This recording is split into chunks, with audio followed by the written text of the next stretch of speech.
Bwana asifiwe. The issue of marriage is very important. And the last time I was there, I told you it's one of the most important things for church. And I want to remind you.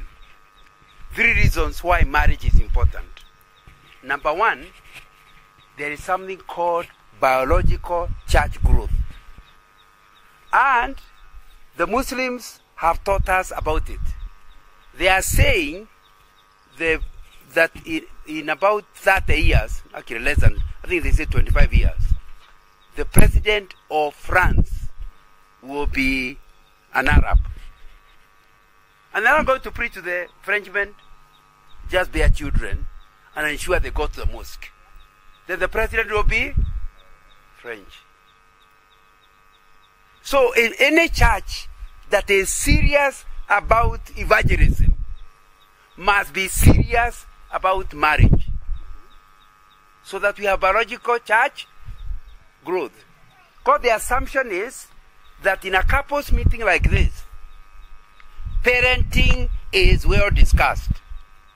To show you that as a parent, your responsibility is not to produce a lawyer or an engineer, but to produce a Christian. If he happens to be a lawyer, that's okay. But the real responsibility for a parent, according to Deuteronomy chapter 6, is to produce a person with godly values. So you need then to understand, if God gives you children, that you are a failure of a marriage if those children do not grow in the fear of the Lord. Obviously, once they are adults, they can determine which way to go.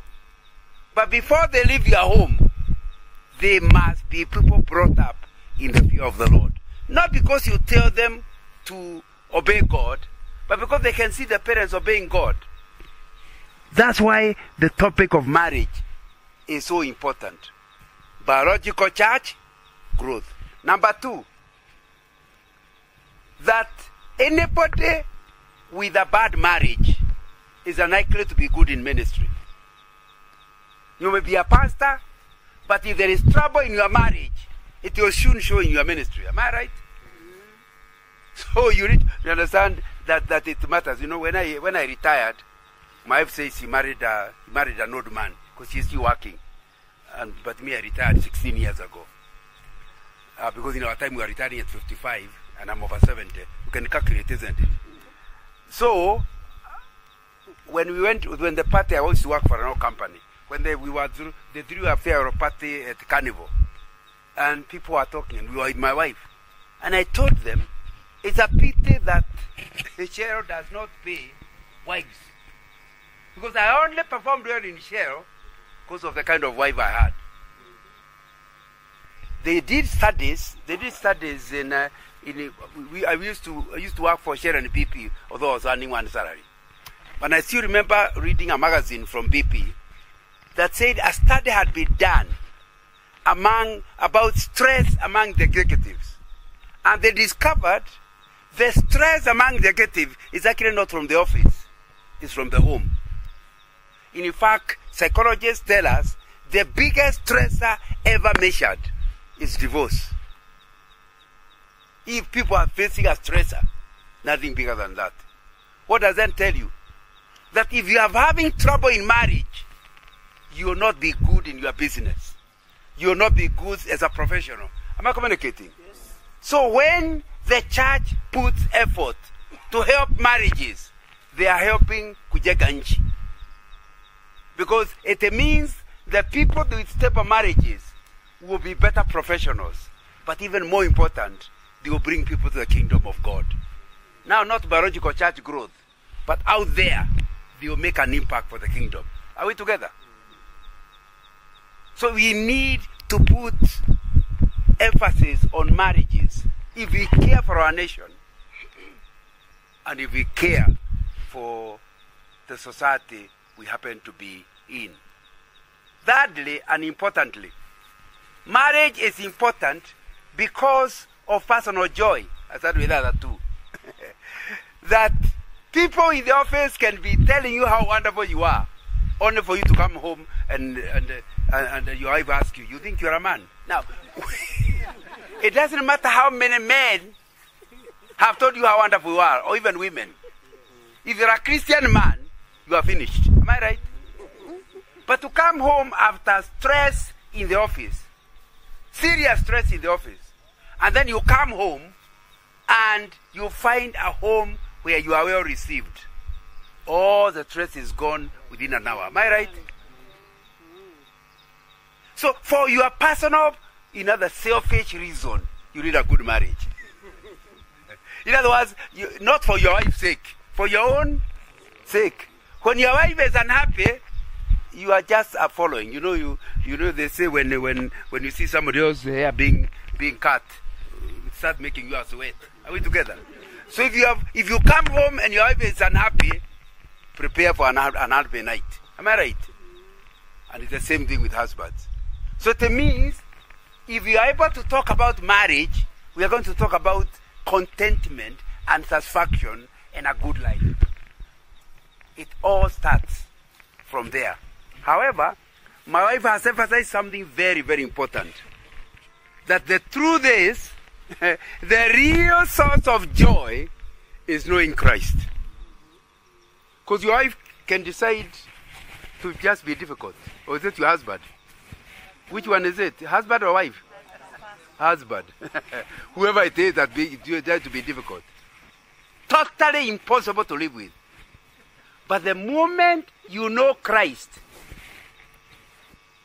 He will give you a joy, according to Philippians chapter 4, a peace that surpasses all understanding. In other words, if people find you crying with the kind of wife they know you have, they understand.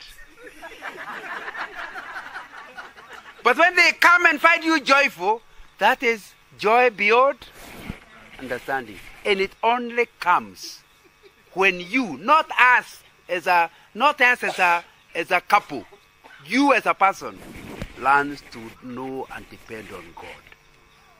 And so throughout this weekend, the one thing you must remember is what my wife has said in the introduction. Don't allow marriage to cheat you that because you're having a good marriage, you're okay. It is temporary and transitory. But when Christ is the one in charge, it does not happen to you. It does not matter what happened to your marriage. You will still be at peace. Peace beyond understanding. So that's very important for you to understand. So, and that's why we are beginning at the level of you must not seek happiness from a spouse. Because if you seek from her, she is already in trouble herself. How is she going to help you? So let her struggle with herself. And it's very important. I like somebody called Lawrence Crabb. My wife, when she was doing her master's, came with books which I read. I don't know, I read more than the student. But I keep quoting, and she says, even that one you read there. Now, and I wasn't reading to do an exam. But Lawrence Crabb became one of my. She was doing something on counseling, and it was Lawrence Crabb said something very important. He said, if you want a good marriage, two halves can make a good marriage. Only two complete people. In other words, a complete man and a complete woman. What does complete mean? That they could still have been okay even without marriage. Are we together? So he says that can only happen when you discover a place to take your problem. Because you have your personal problems. Instead of bringing them to your spouse, take them to Jesus. And the moment you learn how to take your problem to Jesus, what you go to your wife for is to look after hers. Because you are not looking. She doesn't, you already knew in advance, she can't take yours. So don't bother giving her yours. Give them to the Lord.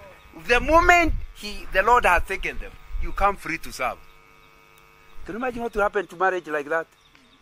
When your husband no longer brings you problems because he has discovered where to take his problems. We are not saying he has no problems. We are saying he has discovered where to take our problems. And no, we are not even told to take them. You use very strong words. Cast all your problems, not upon your wife.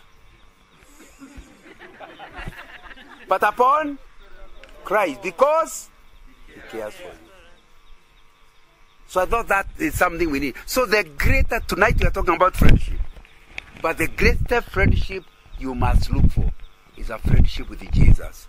Because like Lawrence Crabb says, the moment you sort out your problems and you have friendship with Jesus, it will be much easier. That means you could come to your wife and she is, you can see from the beginning, she is lugubrious. Do you like big words? Do you know what lugubrious means? You know, lugubrious, 6 o'clock face. You know, 6 o'clock? Long face. And you have any, how are you? Now, you... What is likely to do is to cause you to also go to become lugubrious. But if you have taken your problem to the cross, you will be at 2:45, smiling. You know, and you need to understand, a Christian's face should be permanently at 2:45. So when you come and the other person has 6 o'clock face and you are 2:45, they don't know how to deal with you, do they? Within no time, they'll start changing from 6 to 5 until they get 2:45. And that's very, very important. So I hope you understand that, because let's be clear. And I think I talked about it in the when I came to your church. There is no human being whom you marry and they are perfect. Because if they are perfect, they are angels. And human beings are not allowed to marry. In fact, we are told in heaven we shall be like angels. So you need to understand that if your wife has several disappointments, it's because she is human. You should have known that before you married her. But if you don't, now know that if she is human, she has weakness. You can keep cheating her, she is an angel. It's a lie. Now, the truth is, you cannot be married, even during honeymoon, you discover things you did not know. Am I right? Honeymoon, not 5 years, talking about 3 or 4 days, because we are not very rich enough to have 2 weeks. Now, and you discover that I didn't know that about her. So, learn that they are human, and because they are human, they will disappoint you. So when they disappoint you, it will still be disappointing, but not crushing. So we are talking about friendship. The dictionary defines a friend as a person, not necessarily a relation, who one knows and doesn't just know, liked, and we seem to want to help. That's your friend. The person whose problem becomes your problem, not because he has asked you, but because you do not want to see them in problems. And so you become empathetic. That is your friend. I've written a book on friendship, and I try to give a checklist on who a friend is. I guess the person I left selling books to the church must have made the book available. So a friend is a person who you are kind to, and they tend to also be kind to you. And one thing that is certain, a friend is not your competitor. The moment somebody becomes a competitor, the word friendship is out. And unfortunately, many of marriages of people who are less than 50 years old, the big problem is that husband and wives are competing. Am I right? And you keep asking why marriages are breaking. Because those are not friends. You pretend to be friends, but friends never compete. In fact, when your friend wins a prize, you rejoice like you are the one who got it. Am I right? But many marriages are not like that. Your wife gets a promotion and says, "I atamea pembe." She's going to grow horns. So instead of rejoicing, you can't sleep at night. You hear your wife has just been appointed an ambassador to France, and you can't sleep at night. Why? When she is called Her Excellency, who will I be? Because that means she's not your friend. Because if she was your friend, you would be excited. I'm going to be assisted an ambassador. Hallelujah. My wife has become an ambassador. But many other people like that. I've heard of people where, when the husband decides to go to do MBA, The wife says, not before me. So both the husband and wife are doing masters at the same time, as if the world is coming to an end. Or as if it came to an end without a masters, there will be a problem. Heaven does not require masters. So the very fact that you and your wife are in school at the same time, you don't require any other proof there is a competition. Because if there is no competition, if it's a friend, and they have a scholarship, you are happy for them, isn't it? And then you tell them, by the way, I also would like a master's, but finish you as fast. It's because somebody has to be looking after the children when they are studying at night. Am I right? When both of you go, what happens? I was told a story which I like repeating. My wife wants me, I could be giving the story to the person who gave her the story in the first place. Of where the brother decided to go for masters. The wife says, me too. So they decided to take their children to boarding school. Small children to boarding school. One day, during the holidays, the boy told them in the morning, I want a meeting with you two, but my sister must not attend the meeting. The whole day they rang each other. What is this young one? And she's only 9 years. What is he up to? So they came home early because they want to know. Sure enough, the sister tried. He said, no. This is a meeting between the three of us. So they went to the parents' bedroom. And he says, why did you take me to boarding school? Oh, because we love you. And we are trying to improve in our careers so that by the time you're in university, we can pay your school fees. We are doing all this for you. He says, are you serious? Are you aware that my roommate is taking drugs? Might that be the reason you took me there so that I start taking drugs? If you didn't, why did you send me away from home? Why must you be away, both of you at the same time? You see, the 9-year-old had good questions. But what is really causing it? The fact that the wife cannot wait. Or is it, depending on who said first. And I may be talking about somebody seated here, isn't it?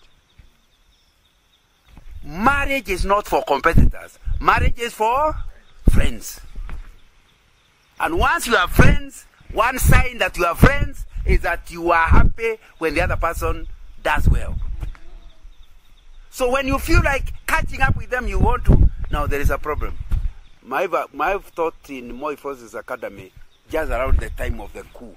She was teaching 1982 coup. She moved away from school in 82. Earlier than 82, she was teaching at Moi Forces Academy, and the children were all, 60, 70, 80% were all from the army. Children of the parents are in the army. And of course, even the wives of some of the wives who are teachers who are taken there. She told me something I never forgotten. If you are, for example, junior officer, you go to junior mess. Even your wife can only go to junior mess. The moment you are promoted, you go to senior mess. When you become a brigadier or something, you go to senior mess. Even your wife goes to the mess. And she told me, if you watch the military wives, they will even stop talking to each other. But these are teachers. But there's husbands that are promoted, but the wife feels so promoted, she can't talk to the other one. Now, you need to... Are you getting the point? Her husband's promotion is her promotion. Now, what about us? We are competing. We are not friends. Tonight's message is, if you want your marriage to destroy, start competing. It might not die now, but the beginning of the end has already come. The moment you sense there's a competition between us, you are not complementing each other, you are supplementing each other. To supplement means to replace, isn't it? To complement means give what you can, and I give what you can, let's get something better. So you need to, we are talking about what friendship is. It is certainly not competition. So, for that to happen, it's because you are what we call an intimate associate of one another. And we'll be coming back to that in a minute. In my book, Friendship by John Nganga, you will notice I take time to define the opposite of a friend. Who is the opposite of a friend? An enemy. And I say, you need to know who an enemy is. Why? Because an enemy is a former friend. Anybody who has never been your friend can never become your enemy. You know, you need to understand that when you go to your village and you arrive late at night and you have been dropped from Matatu late, you are likely to start fearing the way home because you have enemies at home. There was a time I was in Amsterdam on a share course, but my daughter was doing German. So she said, no, even in Amsterdam, you can get the German book. I've been told is very good. So after the workshop, I had to go looking in bookshops for a book, for that book. Then I kept moving away from the hotel, and it's late. And it started getting late. And I said, hiya, I'm late in the middle of a city. I don't know. Then I remembered, nobody knows me here. I cannot have an enemy. I'm safe. Okay, the point. An enemy is a former friend.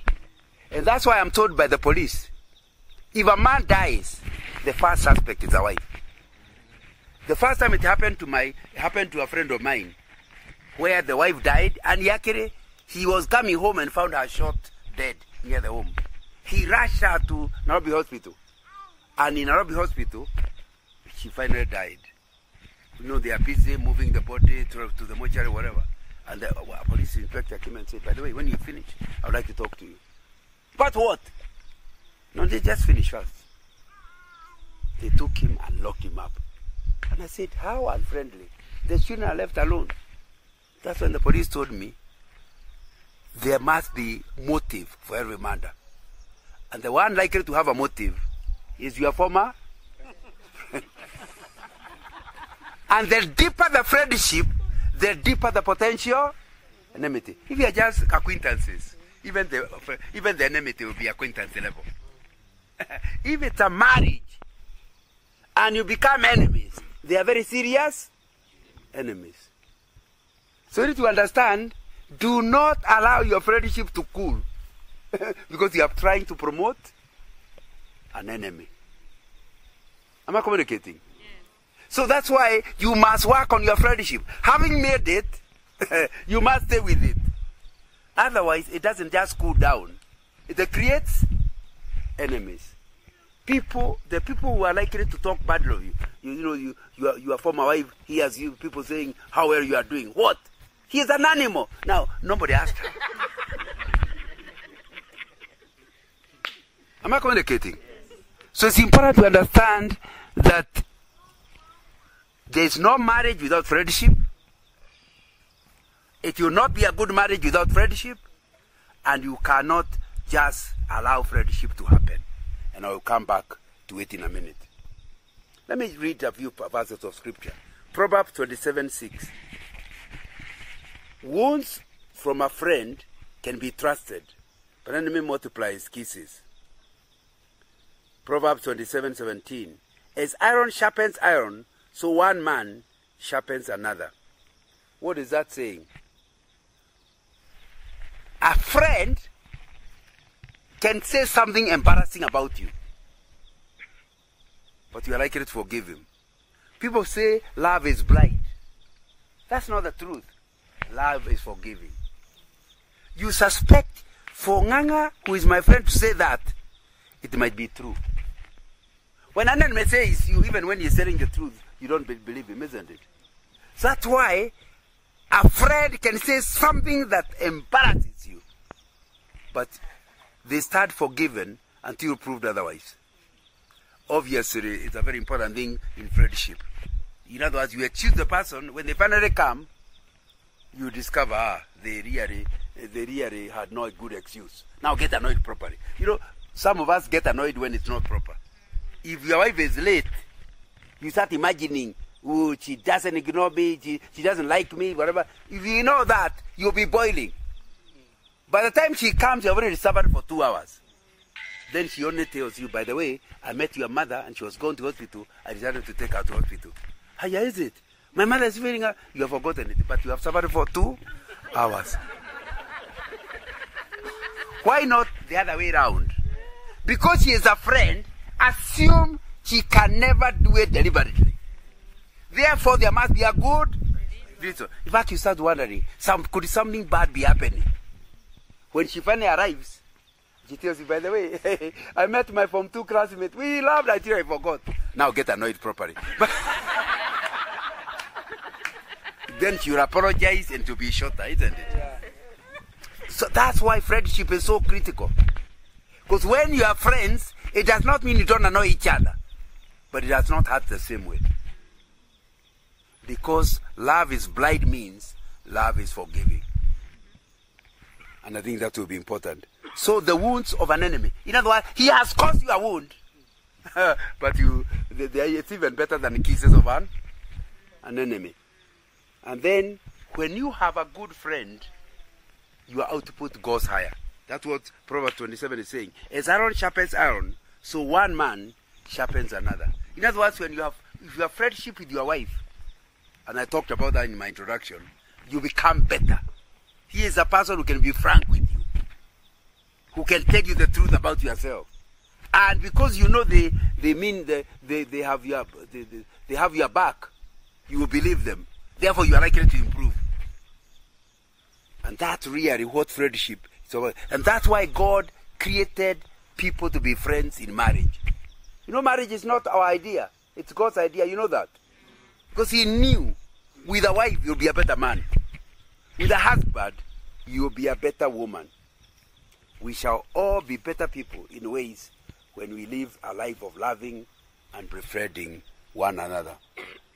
But let me admit, after spending all that time telling you how important friendship is, let me tell you, it's a very difficult thing. And I want to share a few reasons why. Number one, it is voluntary. So I cannot force Rebecca to be friends with me. She chooses whether to be or I can even kneel down. I can wash her. It doesn't matter what I do. If she chooses to not be a friend, she will not become a friend. That makes it very difficult for the one who is looking for a friend. You are trying to be friends with your wife, and the more you try, the harder it becomes. And that's the danger. Because if friendship is with a baby, it's much easier. You smile, the baby smiles. The baby is crying, then you throw them up, they stop crying. Am I right? Unfortunately, your wife is not a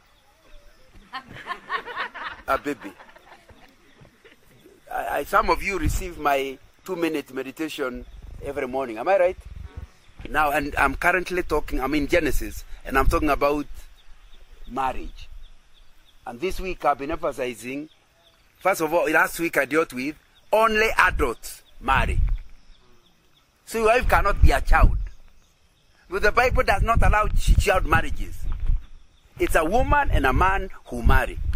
Of course, for a man it's even clearer because they are told they must be old enough to be independent. For a man must live before, not after the wedding, but before. For this reason, a man shall, then the wedding follows. So, I keep telling young girls, find out, has he left? He should not be telling you, I will leave after we marry. Because the word of God is saying he has left before marriage. So, and of course, this week I'm saying, what does leave mean? And I'm saying that, let me not go into the subject, but it's an important thing to understand. What I want to emphasize is that your wife is not a girl. It's a woman. Your husband is not a boy. He is a man. So because she is a woman, you can't put friendship like porridge for her to drink. It's hard to choose whether to be friends or not. And that's why you need to understand, my brother, friendship is a prayer item. There may even be prayer and fasting. Because there's nothing you can do. Not that there's nothing you can do. There are many things you can do, but they might not work. And I'm talking to women here, isn't it? So my man, he is not lovable. I agree, he isn't. Report him upstairs. God can handle him. So that's the first thing about friendship. I'm saying good marriages must have friendship. But friendship is difficult because it does not depend on you. depends on the other person. If it depends on you alone, you could just pour the friendship like you do with a baby. But you marry an adult. By the way, that's why it's not my topic tonight. That's why my first book on marriage is called Marriage, Christian or Traditional. Because in a traditional marriage, women are children. They never grow. In fact, in Kikuyu they say, in other words, an uncircumcised boy and the women are the same. That's Kikuyu chauvinism. I'm a Christian, not a Kikuyu. Now, so you need to understand. But I'm just trying to tell you. That's why a man stayed in Dingira. Women stayed here. Am I communicating? Because you didn't talk serious things with children. So women stayed with children. And there are some people, some seated here, who treat their wife in the same manner. There's no, in fact, your wife gets to hear from your brothers something you are doing. Because you talk to your brothers, but don't talk to her. Forgetting you did not marry a child. You married a woman. Are we together? So, but that same reason is the reason why friendship becomes difficult. And it means that you have to do whatever you can, but also seek God's intervention.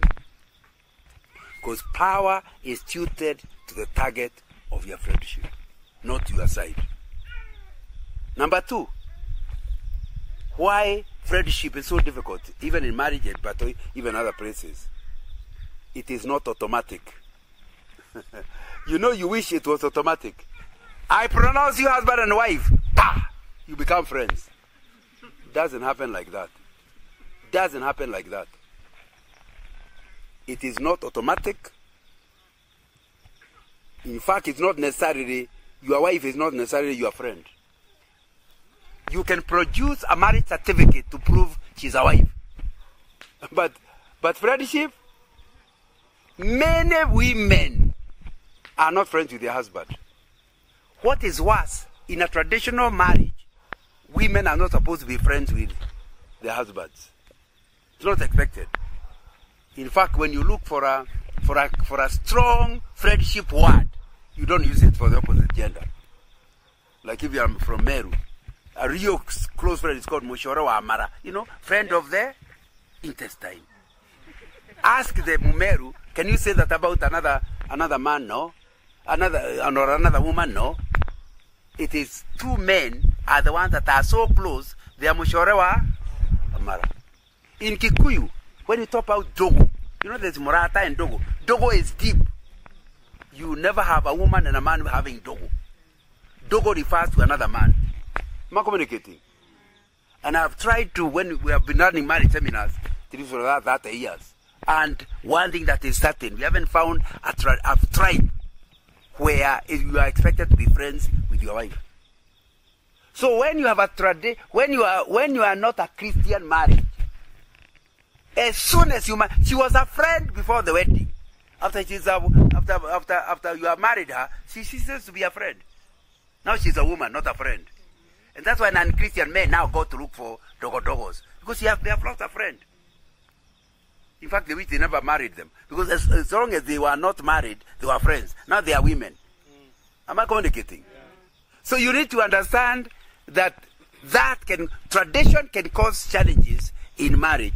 But you need to understand that thing, that your wife is not necessarily your friend. The same thing with your son, although we are not discussing here. Your children are not necessarily your friend. Yet DNA can prove you are the real father. But to be friends is voluntary, we say number one, and it's not automatic. What then that means is that every time you hear of a friendship, it is sweat. You cannot be friends automatically. When you hear a married, they are friends, they have done a lot of work. The trouble with a lot of us seated here is we expected to you are my wife. Why you not you are my friend? What's wrong with you? There's nothing wrong with her. She's just herself. And she's not denying you. She says you are a husband. That you are the husband, yes. Friendship is my choice. And the way I've assessed you, you don't qualify. Now, So it means, my friends, you must work at friendship. Even the way she married you the first time, it was quite a lot of work, isn't it? You know, I counsel men. There's one I was counseling last week. It's last week. And he really showed me how he met the girl. You know, he just was in a place, and then the girl was so beautiful. He asked somebody with, did you notice that? Are women like that? So anyway, I will not go to the story. But people work hard to get friends. Unfortunately, they work hard until they marry, then they stop working. Because courtship is understood to be before marriage.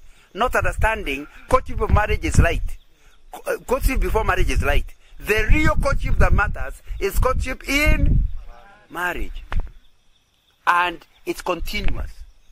Before I married this girl, I used to travel to take her for a Madazi. It's a place when we were in the university. She came from Makerere, that's their university. No, Nairobi was just a college. and then we met. And I used to take her to a place for, there was no Madazi, I can't remember what we used to eat. But that's what we could afford. But after a number of years, you stop taking each other out. Am I right? After all, you are married. Then you are surprised friendship has died. Can't you remember how you made the friendship in the first place? How come now you don't take her out? And yet you have more money than then. The real thing is friendship died. It is even buried. Now you need to understand. The same way you worked hard for her to be your friend before marriage, you must continue. Are we together? So I must take this guy out. And we will be 45 years married, not far from now. We already over 44 years married. Because it does not matter. And that's my next point. So it is not automatic. But the next point is, friendship is not permanent. After working so hard, you now become friends. You don't sit back. It's not permanent.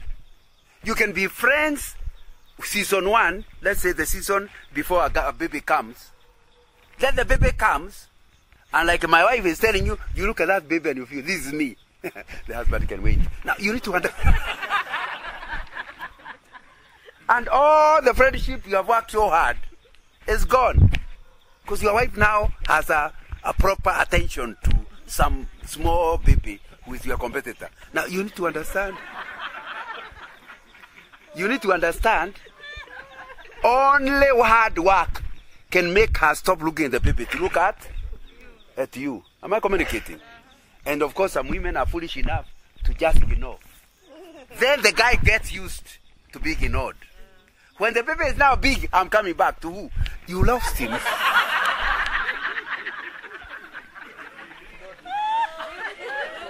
Am I communicating? So you need to understand, friendship is not permanent. The fact that, oh, we are so great friends, he took me. No, he did. What about now? And it's not what he does. What do you do? Yourself. Because friendship, I have told you now, cannot be one-sided. It cannot be a man befriending. Even a woman must befriend. And you know that when you are in campus, you went to a girl, she made special tea in a flask waiting for you. Am I right? Yes. And they thought, hey, the way I get tea here, there must be a story. She may not talk, but the actions can show. How come now you are married for 10 years and she doesn't have a flask of tea? Because the friendship died. So you need to understand, there will be, and I'm telling you, marriage without friendship is a dead marriage. You need, and what I'm telling you, because it's not permanent, it means hard work. Because you would have assumed, you know, initially you think it's because of the children. I have to work hard to be noticed. Then one day, once you are our age of marriage, children left not recently, but some time back. Am I right? And you realize even now, we are just the two of us in the house. I still have to work very, very hard to be noticed. Now, you need to understand. You need to understand the hard work will go into old age. Are we together? And when I slack down, which I do once in a while, I can see things going south. And I know part of the reason is me. I'm not putting as much work as I should on this friendship. I can of course decide to ignore my side and say, but you did, which of course I'm tempted to do. And once I'll do. But when I'm now alone in my quiet time with the Lord, he says, okay, let's ignore that. What have you done yourself? And I realize, God, I plead guilty as charged. I'm not working hard on our friendship. So if you must understand that point. That friendship cannot be one side. Don't say, but he has not bought me. What have you done yourself? But she does not cook chapati, and she knows I like chapati. Now, what have you done on your side?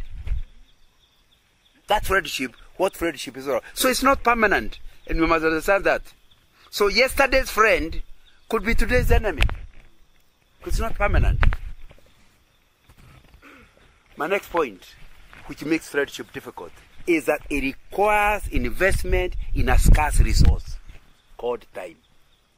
The language of love is time. And the trouble is, women you hear can have they are coming from work, they have a baby to deal with, they have this, they can never easily ignore you. Ignoring you means they have no time for you. Are we together? And the language you understand, she doesn't like me anymore. The trouble with the friendship is that the resource it needs is scarce. And the same thing with the men. You have not read the newspaper, so you arrive home and you cover yourself in the newspaper. How was the day? Good. Huh? Okay. Anything more? And she gets a message. The newspaper matters more than me. And you are not refusing because you know your job requires reading newspaper. So you even excuse yourself. You say, why is she disturbing me? Doesn't she know my tenders will come from here? My friend, I think it will be very, very critical. Very, very critical. Who is speaking?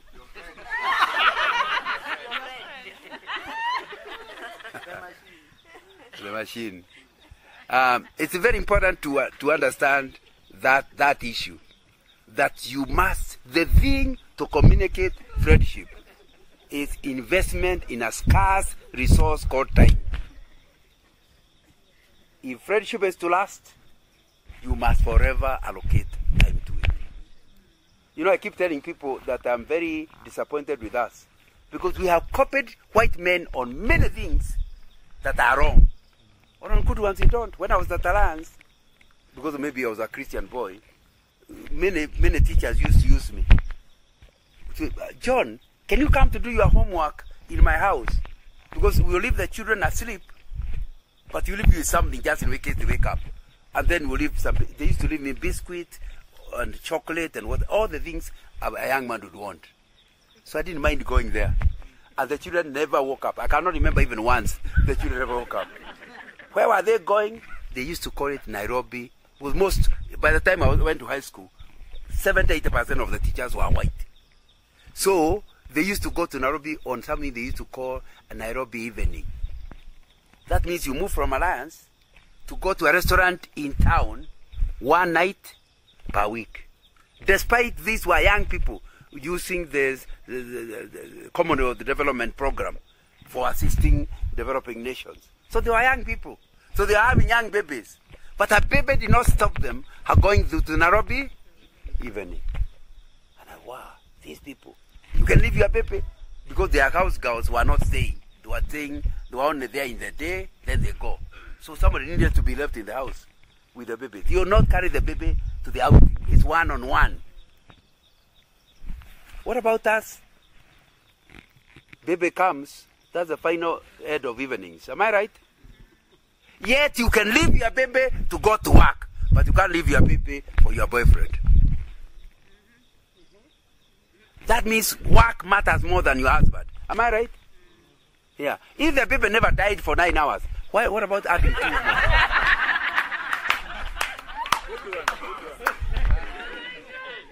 You know, please understand this. There is no friendship without investing time. And you cannot invest time without sacrificing time. There's something you'd have done with the time, but now you have to sacrifice it in order to make time available to this person. Are we together? Yeah. It's the same thing. It's the same thing like with the family. The first time I thought of taking my family to Masai Mara, I asked for quotations. And I realized that is 5 acres. Now, being a Kikuyu, it becomes very difficult to pay just Masai Mara, surely. But my children keep talking about those trips because they were young and could absorb. Anything I buy after that cannot compare with that trip. Because time is a language of love. They feel loved that I am there, I have nothing. Masai Mara, there's nothing else you can do. And those days there were no telephones, there were no mobiles. So nobody can disturb. So I'm totally available to my wife and my children. It's not because we are poor that we don't take each other out. It's not because we are poor. You know, we lived in Kisumu in 1980s. People would come to Kisumu and we just gave them our guest house. I was living in a company house and our guest house had, I think, 1 or 2 rooms. So people would just go there and stay. So you can do the same. You have a friend in Mombasa. When they are coming to Nairobi, plan to go to their house. It will cost you nothing. Am I right? After all, you'll be just mfanyikazi wake. Si utakuwa kuko ukisafisha nyumba. It will cost you only SGR. But either we are not creative or we are not loving, or both. Because if you three are loving, you can afford an outing with your family every year, even if your salary is very small. Am I communicating? Why are you going? Time. When you are far away from your normal activities, you just look at each other. In fact, I was told that when you go to an outing, don't sit parallel to each other. Sit opposite so that you can see each other properly. Because that's why you went out, isn't it? To see each other. And your boss is not there, things are not there. Although there's one time I took my wife to Naivasha, and who happens to be in the other room? My Musugu boss with the son. And I thought I had run away. But generally speaking, it works. When you are far away from your normal, if you live in Nyeri, go to Nairobi. If you are in Nairobi, go to Nyeri. But have time when everything else, your relatives, everybody is out. It is Kagao. The same way you used to deal with her when she was not yours, is the same way you must deal, because it requires investment of time. Don't claim to love your wife through property. Oh, I bought her a car. Surely, are you thinking she is powerless? She also can work and buy her own. The thing which you cannot get is your time. And you communicate love and friendship when she knows you are kind of diary, yet you stopped it just to be with her or just to be with him. You leave your baby just to be with him, and he knows how much you love that baby. What does he understand? I matter. Baby matter, but not as much as. That's what your husband will know, isn't it? Okay, that's enough for people with younger families, and that's why I'm giving those examples, because you can see they are not few. But it's important to understand that, you know, this friendship is the solution for loneliness. The moment you don't work on friendship with your wife, you yourself will become lonely. Because there are other women who want to be with you, but because you are a Christian and you don't want to go to hell, you can't be that emotionally attached to them. Emotional attachment to women other than your husband is called emotional infidelity. But I never slept with her, but you are still immoral, because you had emotional infidelity. To allow another woman to be the one who deals with your emotions other than your wife is to actually be involved in infidelity. So, since you don't want to go that direction, you become very lonely. That's why I told you, friendship, don't have friendship for her sake. Have friendship for your own sake. It's you that will benefit. Especially, I see it among women where you don't care. Who is he? Who is he? Try to be alone. You'll be a lonely woman. In fact, statistics show married women are more lonely than single ones. You got married to run away from loneliness. You have it more unless you work on friendship. And it will be important that you work on that in a sense. So it works. I think what we said, it deals with loneliness. I think I also told you it makes you productive and healthy. And you know, I don't have enough time to deal with this, but friendship is the solution to mental health. Or rather, better relationships add up with better health. We need friendship to cure loneliness, yes. God created us with a capacity for companionship, and hence, when you have no companion, we feel lonely.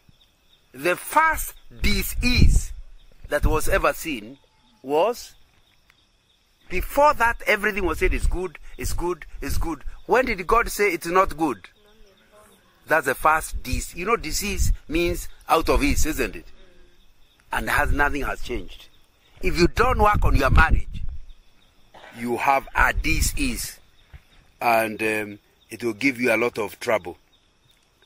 And it will be so. From what you are saying, friendship will deal with your health issues, because the moment you have somebody to share with, you end up your stress levels going down. You know, Ecclesiastes 4:9 says, 2 are better than 1, because they have a good return for their work. If one falls down, his friendship can help him up. But pity the man who falls and has no one to help him up. You go negotiating with another man for land, and you leave your wife behind, and they know how to trick you. They tell you, by the way, this land is so productive. If you had carried your wife, you should have sold it's only because it's raining. Come back when it's dry.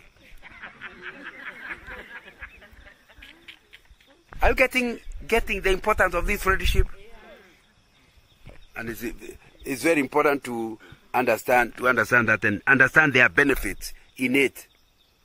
Because you two are better than one. You have a source of encouragement in whatever difficult time you are going through. You know, the best example I have is one I had from Dr. Gatere, the late psychiatrist. Talking to us, told us, he has had a lot of people misuse the Good Samaritan story. And so you are likely to have heard me repeat that story before, because it really entered my head. The Good Samaritan, you know the story. They are passing a particular section. The priest passes, you know, but they all ignore the guy who had been beaten up. Until a Samaritan, which means not a serious Christian, because Samaritans were the Jews that did not keep to the faith. He reaches there, and Martin Luther King Jr., the one of America, said, at such a point, the question you ask yourself matters. The priest asks, what about if the thieves are not far away? If I start helping him, I'll also become like him. The Good Samaritan asked himself, if I don't leave him, he might die. That's why he actually invested. And then what he does next is very impressive. He goes to an inn, tells the innkeeper, look after this guy until he is well. All the bills I'll pay on my way back. That's a Good Samaritan. No human being can be a Good Samaritan. Because how can you tell people to eat as much as they want? They could clear your bank account, am I right? So a Good Samaritan is Jesus. Only Jesus can be a Good Samaritan. Who are we then? My sister, you are an innkeeper of your husband. Jesus, the Good Samaritan, tells you, look after this useless man. I know he is useless, but he needs help. Look after him. Don't worry that he doesn't repay. Don't worry that he doesn't care for you. Bill me all the bills. On my return, I'll pay you. Hallelujah. Am I communicating? That's what marriage is all about. That's why the friendship will be possible. Because you are not the Good Samaritan. You are the Keeper. You keep investing in this guy, but you know he can't pay much. But you know one day the Samaritan will pay. And that's what will keep your friendship. If friendship is this idea 50-50, what have you done? A 50-50 marriage is not a Christian marriage. A Christian marriage is 100% each. In other words, the marriage can last even if this guy does nothing. It will still last. Why? I chose to look after him. I know God will pay me. The moment you say, what have I done? And you are comparing, I've done that much, what have you done? That marriage is soon going to die, isn't it? So it's important to understand then that this friendship can only be possible when you become the innkeeper and God is the one paying you. You know, if you really want to befriend someone, you must make him feel both close to you, yet with the dependence that tells him he is free to speak his mind. You know the two extremes. You can love somebody into destruction. Where you love your wife so much, you don't have to talk to anybody.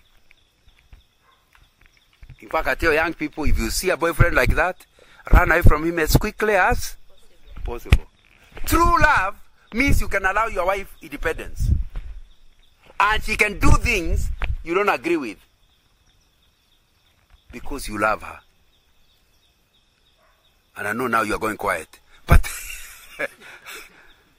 it means as long as what he's doing is not sin, he is there for you going to heaven. You can accommodate him. Are we together? Obviously, if you love him, would you want him to go to hell? That's not what I'm talking about. But it's important to understand you must love someone, but leave them independent. Many friendships are destroyed because you feel suffocated. Even friendship is give and take. Are we together? So if you do something for someone and they don't want you to do something for them, is that friendship likely to last? No. You want one moment it is you doing, the other moment is the other. But if the other person does it, well and good. If they don't, you still continue doing. But the important thing is you are available. There are people who are so, I don't know what happened when they were born, but they never want to receive help. Have you met them? If that is your spouse, please accept my sympathy. Because a person who cannot accept help is unlikely to be a good friend. So if you really want to be friends with your spouse, start accepting help. Because the communication of, please help me here, is, I need you. The communication is, I don't need your help, is, I don't care about you. You are just a project. You know, I want to go to heaven, and I was told going to heaven means looking after you. No, that's not friendship. It's ministry, but not friendship. So if it's friendship, you must be ready to receive. Friendship is, I give and receive. If there's nothing to receive, the friendship, I still do what I'm doing. But I'm available to receive whatever help. So my sister, if you are just happy to receive, you know, like one of the people I've counseled recently, is where the wife says, your money is our money, but my money is my money. Ever heard of that story? That's not friendship. Because in friendship, you are interested in your husband. Therefore, your salary is to help your husband. Are we together? And if your husband loves you, his salary is to help the wife. But he told me, one of the people was coming and said, you know, there was a time my wife was sick. And I ran out of money. And her money was still in the bank. So I said, now that I've run out of money to buy your medicine, is there any way you can help? Because she had now come from hospital, she was at home. I said, wait a minute. Are you unable to look after me? The guy had to go to borrow money. And yet the wife has money. Do you think that will help the marriage to last? No. He's already having problems. So you need to understand, good marriage, you must be willing to receive, even as you are willing to give. So if you are the kind of a wife whose money is not known in the family, nobody knows where it goes. And if your husband says, what did you do with the money? It's my money. Are you unable to look after me? Now, and because men, we are macho, you stop asking. But stopping asking means this girl does not care about me. And I've seen marriages now of our age that are suffering because of that philosophy. Because you reach a level as a man, now in our 70s and 80s, where you certainly need help. But you know, you thought your wife, her money doesn't play any role. So she doesn't know what to do. So I saw another one where the person was in hospital and is having to say, bring that M-Pesa. I can't remember the PIN number. Now he's sick. But the wife has no access. And it's not to pay her bill, it's to pay his own. And it's not that the wife has no money. She was told her money does not matter. He does not like receiving any help. He'll die. Am I right? So you need to understand that if you are truly friends, you must be willing to give. But you must also be willing to receive. That's how friends are. And you need to ask yourself, is that really true of our friendship? You know, the reason why you heard me during your last meeting saying that if you have been married for 2 years and you have never disagreed, that is a dangerous marriage. It needs prayer and fasting. Because the reason why people are not disagreeing is because one or both of them are afraid they could be divorced. Hey, this man, if you disagree with you, he'll just leave you. So, hey, he hurts you, he is stepping on you. It's okay, you're not too heavy. Now, by that time you are dying. But you dare not complain because you don't want the guy to. Is that friendship? It's slavery. In a true friend, the woman feels so secure. She knows he can never be left. So she can tell the husband, by the way, you know you're hopeless. Now, and I want to give you evidence. You know, look at what we are doing currently. It will not get us anywhere. But you know, you'll be annoyed. But only for 2 minutes. Later you say, but you know you are right. How do we sort out this matter? That is true friendship. I know some women are like that. The husband dare not comment on the food. You know your food, it had too much salt. Are you comparing with your mother? Now, since I don't want to lose a wife, I'll take the salt even if it causes my high blood pressure. That's not friendship.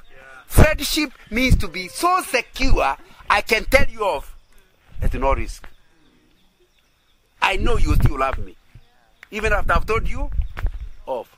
So if you feel your wife is the one that should have been put in a box, written outside, handle with care, right side up.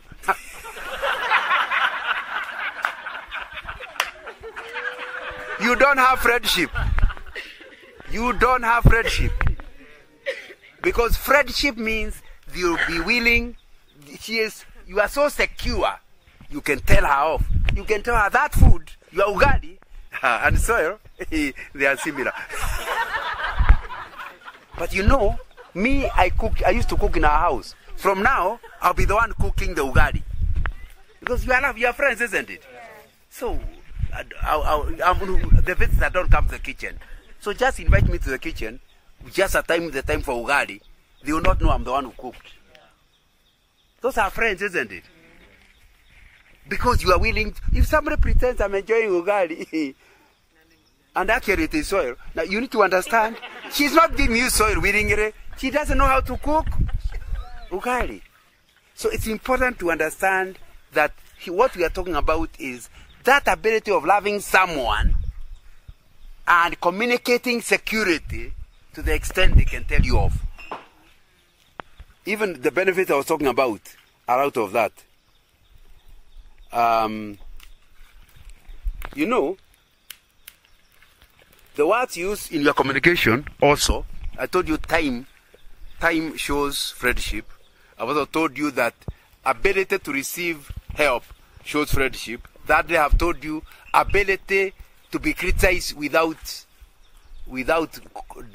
destroying the friendship is an example of good friendship. I want to just about finish by saying, if you go to my book, there are 3 words I call royal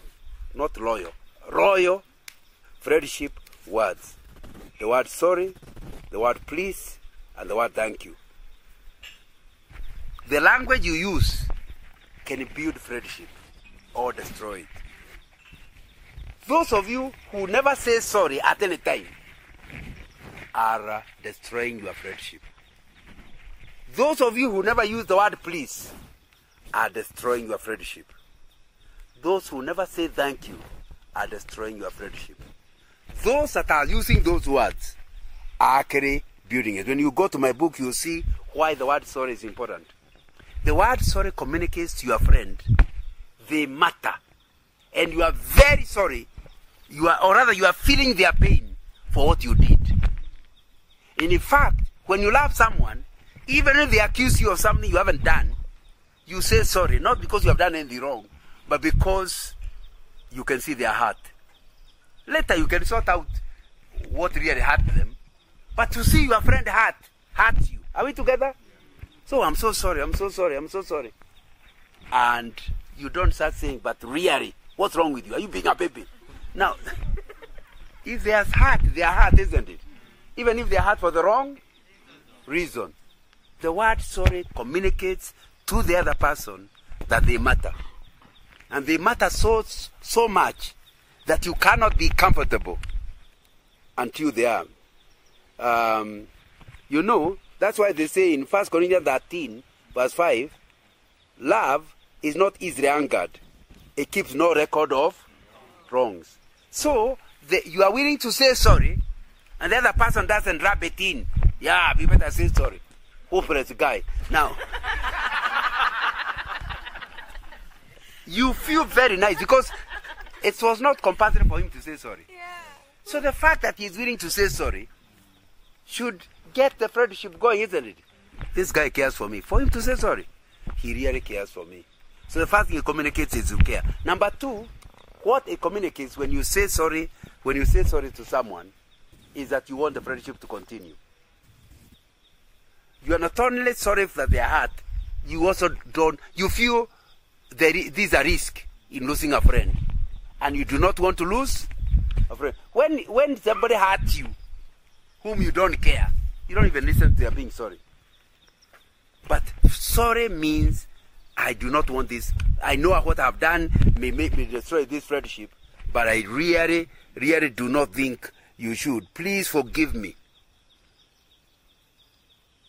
You know, the alternative of saying sorry is to be proud. If you are proud, you can't say sorry, isn't it? Because being sorry is very demeaning. I'm the husband. How can I say sorry? In fact, some people don't even say sorry to their children. You are my child. How can I say sorry? But if you truly are a Christian, if you have done wrong, you must admit you have done wrong. Forgiveness also requires that you show you show that you are sorry, and that will be very important. But as we say sorry, as we talk about being sorry, so we are saying it communicates you are interested in the other person, communicates that you don't want that friendship to die, you want it to continue. It also communicates that you like help on how to be better next time. Would you agree? Because you say, I don't know how it happened. Help me. It's still, remember earlier I told you, showing you need help is a communication of love, isn't it? And it will be very, very important that you understand that. And I'd like to encourage whoever is receiving this sorry, learn to forgive. Actually, you have no alternative. Because if you don't forgive, Jesus already says, if you don't forgive, you don't get forgiven. You know, the minute I learned that from the Lord's Prayer, I now started getting difficult to praying the Lord's Prayer. You know, whenever you say the Lord's Prayer, you plead with God. Please, God, don't forgive me. until I forgive others. Put another way, I'm willing not to be forgiven. In fact, God don't forgive me because I'm not willing to forgive somebody else. So my sister, when you don't forgive your husband and you say the Lord's Prayer, you are pleading with God not to forgive you. So, and remember, we agreed the first priority of friendship is the heavenly one, vertical. And it will be very important that you deal with that. I'm trying to find a way of finishing. Let me say something about please. You know, we have to emphasize the fact that people hurt each other because they are human. We have also emphasized that once you have hurt somebody, you say sorry, you are going to help. But I think the word please is even better. And it's a dangerous word to use. If I say, please stand up, what I mean is, I'll be okay even if you don't. Please stand up. In other words, if it pleases you, stand up. So if it doesn't please you, sit down. But a lot of people tell you, please stand up. That's not, either you don't know English. Look for another word. Because you can't say, please stand up. No, it is, pleasing is a pleading word. Are we together? In other words, if it pleases you, stand. In other words, even if you don't stand up, our friendship will continue.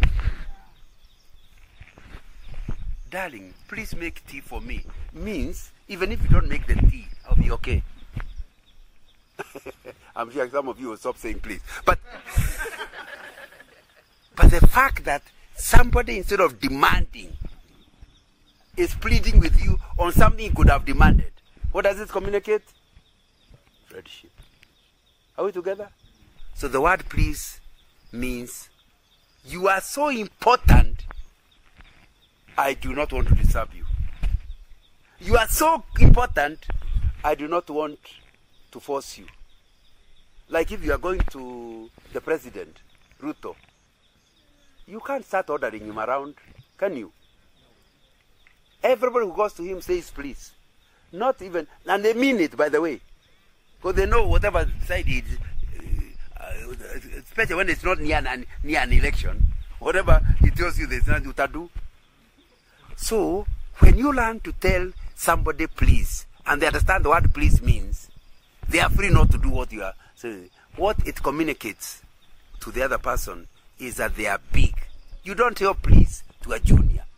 You tell please to a senior. So when you tell your wife please, you are saying I regard you highly. Are we together?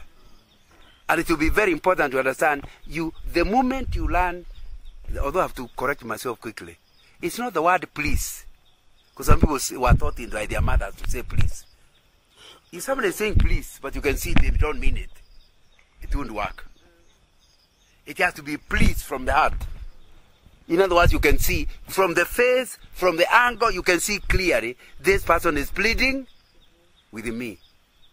Because you can see, oh, but I told her please. It's not the telling of please. It's the behavior of please. Are we together? It communicates to the other person that they are like your bosses. They are so important to you, you hold them highly. Thirdly, when you say the word please, you are not only showing the other person they have a right to their life. You are not going to rule them. It is you have left them independent to choose. You are not only showing them that they are big, that's why you are pleading with them. But thirdly, when you use the word please, means you want the friendship to continue. You don't plead with people whose relationship you don't want long term. Are we together? And it will be important. Anyway, we've run out of time. The last word I wanted to mention is the word thank you. It's a critical word in friendship. Sorry, I've told you why. Please, I've told you why. Thank you means that I don't deserve what you did. If I think I deserve it, then I would say thank you. I only say thank you because I think I don't deserve. But many of us actually think we deserve. The new language in management is called entitled. Many of us are entitled. So you got your wife and you are entitled. So if she gives you food, how can you tell thank you? Kwani ulimuoa kwa nini? You feel entitled. Are we together? You give your wife something and she wonders, yeah, you are my husband. Why am I saying thank you? Now, thank you means, actually, I don't even deserve for you to have given me. I feel, even if you didn't, I'll still be your wife. The fact you have done it just makes me know you love me. It communicates, thank you communicates to the other person that you don't deserve what they did. Number two, when you say thank you, when you're saying thank you to somebody who has done something, you are actually saying that it was well done. Am I communicating? And because you are saying it's well done, people enjoy being told thank you. If she makes chapati and you say thank you, you are likely to see chapati once a week. If you continue saying thank you, it will be twice a week. Now, so you need to find a way of understanding the power of not saying thank you, but acting thank you. Am I clear? Yeah, that you are acting thank you. It is something that will actually help you. Only people see, this person really thinks what I do it well. Thirdly, when you say you are telling somebody thank you, you are telling a friend or whoever, you are telling them thank you, you are really telling them to repeat it. Are we together? Yeah, you are saying, I enjoy it so much, you better keep doing it. And you are likely to end up in a better relationship. It's a pity our time is up, but because we are on a retreat, we are welcoming questions. So, and because it has gone late, I want to remind you my telephone number. You send it, so tomorrow as I am speaking next time, I start with answering questions. If there is something I've said that requires some clarification. May I give you the number? I'm assuming you have a pen.